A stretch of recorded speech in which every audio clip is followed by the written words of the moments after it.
অ ছোৱালী পঢ়িছনে?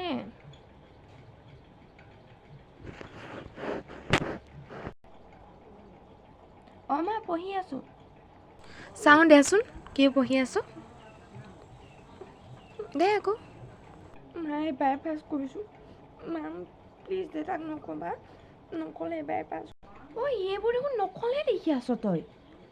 পঢ়া নামত এইবোৰে কৰি আছিলি অথনিৰ পৰা।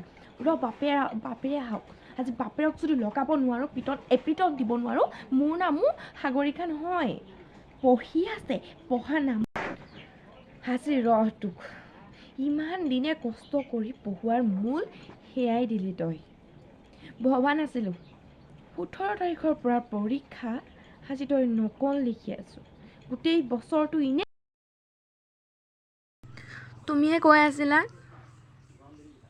আমি পাছ কৰিছিলোঁ নকল কৰি। অঁ তো তোমালোকৰ পৰাহে শিকিছোঁ মই নকল কি। বাদ দে সেইবোৰ কথা, আগৰ দিনৰ কথা বাদ দে। আগত পাছ কৰিবলৈ হ'লেও কিমান ভাবিব লাগে তই জান তহঁতি। এতিয়াতো বহুত সহজ হৈ গ'ল সকলো সুবিধা। মোক ধৰি ক'বলৈ আহে, বাপেৰক ধৰি ক'বলৈ আহে, নিজে পঢ়াত বাপেৰৰ লগত কাজিয়া লাগিলেহে মই তেনেকৈ কওঁ, মিছাকেহে কওঁ। তই এতিয়া উঠি অহা ছোৱালী পঢ়িব লাগে নে নকল লিখি থাকিব লাগে হা? নকল লিখি মা থাকিব লাগে। বস্তু নামাৰিবা বিচাৰি মোক গ'লে কৰিম। বাপেৰক লগাব